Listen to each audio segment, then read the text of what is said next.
ನಮಸ್ಕಾರ ಸ್ನೇಹಿತರೆ, ನನ್ನ ಹೆಸರು ಸುನೀಲ್ ಕುಮಾರ್. ಬ್ಯಾಚುಲರ್ಸ್ ಅಡುಗೆಗೆ ಎಲ್ಲ ವೀಕ್ಷಕರಿಗೂ ಸ್ವಾಗತ. ಇವತ್ತು ನಾನು ಒಂದು ಡಿಫ್ರೆಂಟ್ ಆದಂತಹ ಹಾಗೆ ಬೇಸಿಗೆಗೆ ತಂಪನ್ನು ನೀಡುವಂತಹ ಒಂದು ಚಾಟ್ ಅಂತಲೇ ಹೇಳ್ಬೋದು. ಇದು ಸೌತೆಕಾಯಿಯಿಂದ ಮಾಡಿರುವಂತಹ ಚಾಟು. ಹೇಗೆ ಮಾಡೋದು ನೋಡೋಣ ಬನ್ನಿ.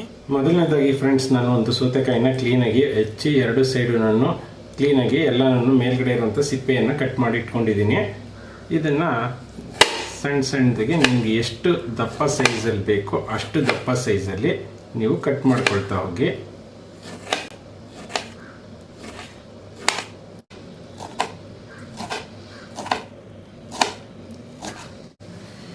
ಈಗ ಈ ಕಟ್ ಮಾಡಿ ಇಟ್ಕೊಂಡಿರುವಂಥ ಸೌತೆಕಾಯಿಗಳನ್ನು ಸಂಪೂರ್ಣವಾಗಿ ಎಲ್ಲ ಕಡೆನೂ ಸ್ಪ್ರೆಡ್ ಮಾಡ್ಕೊಳ್ತೀನಿ. ಇದು ನಿಮಗೆ ಎಷ್ಟು ಬೇಕೋ ಅಷ್ಟು ಸ್ಪ್ರೆಡ್ ಹಾಕೊಳ್ಳಿ ಸೌತೆಕಾಯಿನ.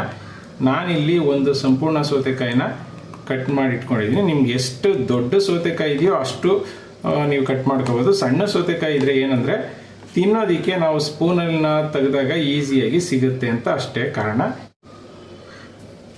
ಆನಂತರ ಈ ಸೌತೆಕಾಯಿಗಳಿಗೆ ಸ್ವಲ್ಪ ಸ್ವಲ್ಪ ಉಪ್ಪನ್ನು ಉದುರಿಸ್ಕೊಂಡು ಬರೋಣ.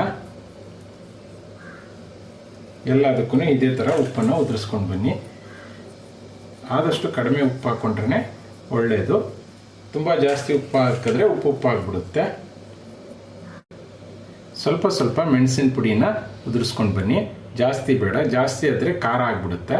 ಸೊ ಹಾಗಾಗಿ ಸುಮ್ಮನೆ ಒಂದು ಚುಟಕಿಯಲ್ಲಿ ಸುಮಾರು ಒಂದು 10-15ಕ್ಕೆ ಸೌತೆಕಾಯಿಗೆ ಆಗಬೇಕು ಅಷ್ಟು ಉದುರಿಸ್ಕೊಂಡು ಬನ್ನಿ. ಇದಾದ ನಂತರ ಅದಕ್ಕೆ ಸ್ವಲ್ಪ ಈರುಳ್ಳಿಯನ್ನು ಸಂಪೂರ್ಣವಾಗಿ ಸಣ್ಣಕ್ಕೆ ಎಷ್ಟು ಸಣ್ಣ ಆಗುತ್ತೆ ಅಷ್ಟು ಸಣ್ಣ ಕಟ್ ಮಾಡಿ ಇಟ್ಕೊಂಡಿದ್ದೀನಿ. ಎಲ್ಲದಕ್ಕೂ ಒಂದು 3 ಹಾಕೊಂಡು ಬನ್ನಿ.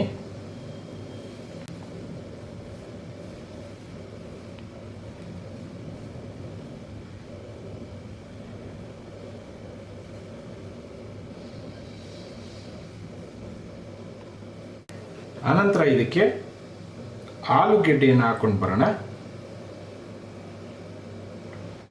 ಈ ಆಲೂಗೆಡ್ಡೆನ ಈಗ ಆಲ್ರೆಡಿ ನಾನು ಬೇಯಿಸಿ ಇಟ್ಕೊಂಡಿದ್ದೀನಿ.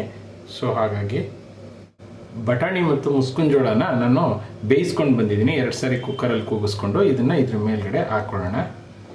ಅದ್ರ ಮೇಲೆ ಬಿಡಬೇಕು ಅಂತ ಅಗತ್ಯತೆ ಇಲ್ಲ, ಹಾಕೊಳ್ಳಿ. ಟೊಮೊಟೊವನ್ನು ಹಾಕೊಳ್ಳಿ. ಇದನ್ನು ಅಷ್ಟೇ ಸಂಪೂರ್ಣವಾಗಿ ಸಣ್ಣದಾಗಿ ಕಟ್ ಮಾಡಿ ಇಟ್ಕೊಂಡಿರ್ಬೇಕು. ಬಾಯಿಗೆ ಸಿಗಬಾರ್ದು. ಬಾಯಿಗೆ ಸಿಕ್ಕಿದ್ರೆ ಚೆನ್ನಾಗಿರೋದಿಲ್ಲ, ಅಷ್ಟು ಚೆನ್ನಾಗಿದೆ ಅಂತ ಅನಿಸೋದಿಲ್ಲ. ಹಾಗಾಗಿ ಬಾಯಿಗೆ ಸಿಕ್ಕಿದ ಹಾಗೆ ಸಣ್ಣದಾಗಿ ಕಟ್ ಮಾಡ್ಕೊಂಡಿರ್ರಿ.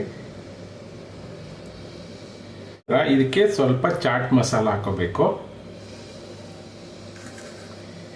ನಾನಿಲ್ಲಿ ಸಂಪೂರ್ಣವಾಗಿ ಎಲ್ಲದಕ್ಕೂ ಸೇರಿಸಿ ಒಂದು ಅರ್ಧ ಚಮಚದಷ್ಟು, ಅರ್ಧ ಸ್ಪೂನ್ನಷ್ಟು ಹಾಕೊಳ್ತಾ ಇದ್ದೀನಿ. ಇದು ಸುಮ್ಮನೆ ಜಸ್ಟ್ ಫಾರ್ ಟೇಸ್ಟ್. ನಂತರ ಸ್ವಲ್ಪ ಉಪ್ಪು. ನಂತರ ನಾನು ಅಂಗಡಿಯಿಂದ ಈ ಸೇವ್ ಪುರಿಯನ್ನು ಅಥವಾ ಸೇವನ್ನು ತಂದಿಟ್ಕೊಂಡಿದ್ದೀನಿ, ಸೇವ್ ಮಿಕ್ಸರ್ನ. ಇದನ್ನು ಹೇರಳವಾಗಿ ಎಷ್ಟು ಸಾಧ್ಯವಾಗುತ್ತೆ ಅಷ್ಟು ಹಾಕೊಳ್ಳೋದಕ್ಕೆ ಪ್ರಯತ್ನ ಪಡಿ. ನಂತರ ನಿಂಬೆಹಣ್ಣನ್ನು ಇಟ್ಕೊಳ್ಳೋಣ. ಸ್ವಲ್ಪ ಮೊಸರನ್ನ ಹಾಕ್ಕೊಂಡು, ಅನಂತರ ಸ್ವಲ್ಪ ಕೊತ್ತಂಬರಿ ಸೊಪ್ಪನ್ನ ಉದುರಿಸ್ಕೊಂಡು ಸರ್ವ್ ಮಾಡಿಕೊಂಡ್ರೆ ತುಂಬಾ ಚೆನ್ನಾಗಿರುತ್ತೆ. ಮಕ್ಕಳಿಗೆ ತುಂಬ ಈಸಿಯಾಗಿ ಮತ್ತು ಟೇಸ್ಟಿಯಾಗಿರುವಂಥ ಫುಡ್ಡು. ಎಲ್ಲೆಲ್ಲೋ ಹೊರಗಡೆ ಹೋಗಿ ಚಾಟ್ ಮಸಾಲಾನೋ ಅಥವಾ ಏನು ಪಾನಿಪುರಿನೋ ಅಥವಾ ಮಸಾಲೆ ಪುರಿನೋ ಕೊಡಿಸಿ ಆರೋಗ್ಯನ ಮಕ್ಕಳದ್ದು ಹಾಳು ಮಾಡೋದಕ್ಕಿಂತ ಇದು ಬೇಸಿಗೆಯಲ್ಲಿ ತುಂಬ ಚೆನ್ನಾಗಿರುತ್ತೆ. ಹಾಗೆ ಈ ಒಂದು ರೆಸಿಪಿ ಏನಿದೆ ಸೌತೆಕಾಯಿ ಇರೋದ್ರಿಂದ ದೇಹಕ್ಕೂ ಕೂಡ ತಂಪನ್ನು ಉಂಟು ಮಾಡುತ್ತೆ. ಎಲ್ಲ ರೀತಿಯಾದಂತಹ ಒಂದು ತರಕಾರಿಯನ್ನು ಹಾಕೊಂಡಿರೋದ್ರಿಂದ ಇದು ಆರೋಗ್ಯಕ್ಕೂ ಕೂಡ ಒಳ್ಳೆಯದು. ನಿಮ್ಗೆ ಬೇಕಂದರೆ ಇದಕ್ಕೆ ಕ್ಯಾರೆಟ್ ಕೂಡ ಯೂಸ್ ಮಾಡ್ಬೋದು. ಫ್ರೆಂಡ್ಸ್, ನೋಡ್ತಾ ಇದ್ರೆ ತುಂಬ ತಿನ್ನಬೇಕು ಅನಿಸ್ತಾ ಇದೆ. ಹೇಗೆ ತಿನ್ನೋದು ಅಂದರೆ, ನಾವು ಒಂದೊಂದು ಸೌತೆಕಾಯಿನೂ ಈ ರೀತಿಯಲ್ಲಿ ಎತ್ಕೊಂಡು ಈ ರೀತಿಯಲ್ಲಿ ತಗೊಂಡು, ಸೂಪರಾಗಿದೆ. ಯಾವ ಒಂದು ಪಾನಿಪುರಿ ಮಸಾಲೆ ಪುರಿನೂ ಇದ್ರ ಮುಂದೆ ಝೀರೋ. ನಿಮ್ಮನೆಲ್ಲ ಒಂದು ಸಾರಿ ಈ ರೀತಿ ಮಾಡಿ ನೋಡಿ. ನೋಡಿದ್ರಲ್ಲ, ಇವತ್ತು ನಾನು ಮಾಡಿದಂಥ ವಿಡಿಯೋ ನಿಮಗೆಲ್ಲ ಇಷ್ಟ ಆಯಿತು ಅಂದ್ಕೊಳ್ತೀನಿ. ಇಷ್ಟ ಆಗಿದ್ದರೆ ಲೈಕ್ ಬಟನ್ನ ಹಿಟ್ ಮಾಡಿ, ನನ್ನ ಚಾನಲ್ಗೆ ಸಬ್ಸ್ಕ್ರೈಬ್ ಆಗೋದನ್ನು ಮರಿಬೇಡಿ. ನನ್ನ ಲಾಸ್ಟ್ ವಿಡಿಯೋಗೆ ಸಂಬಂಧಪಟ್ಟ ಹಾಗೆ ಮೊದಲನೇ ಕಾಮೆಂಟನ್ನು ಸೌಮ್ಯ ಶ್ರೀನಿವಾಸ್ ಅವರು ಕೊಟ್ಟಿದ್ದಾರೆ. ಹಾಗೆ ಮೊದಲನೇ ಉತ್ತರವನ್ನು ಜೋಸೆಫ್ ಕಾರ್ತಿಕ್ ಅವರು ನೀಡಿದ್ದಾರೆ. ಯಾರೆಲ್ಲ ಕಾಮೆಂಟ್ ಮಾಡಿದ್ದೀರಾ, ಯಾರೆಲ್ಲ ಲೈಕ್ ಬಟನ್ ಒತ್ತಿದ್ದೀರಾ, ಅವರೆಲ್ಲರಿಗೂ ನನ್ನ ನಮಸ್ಕಾರಗಳು. ಇವತ್ತಿನ ಒಂದು ಪ್ರಶ್ನೆ ಏನಪ್ಪ ಅಂದರೆ, ನಾನು ಈ ಒಂದು ರೆಸಿಪಿಗೆ ಕ್ಯಾರೆಟನ್ನು ಹಾಕಿದ್ದೀನ ಇಲ್ವಾ ಅಂತ ನೀವು ನನಗೆ ಹೇಳಬೇಕು. ಜೈ ಹಿಂದ್, ಜೈ ಕರ್ನಾಟಕ ಮಾತೆ.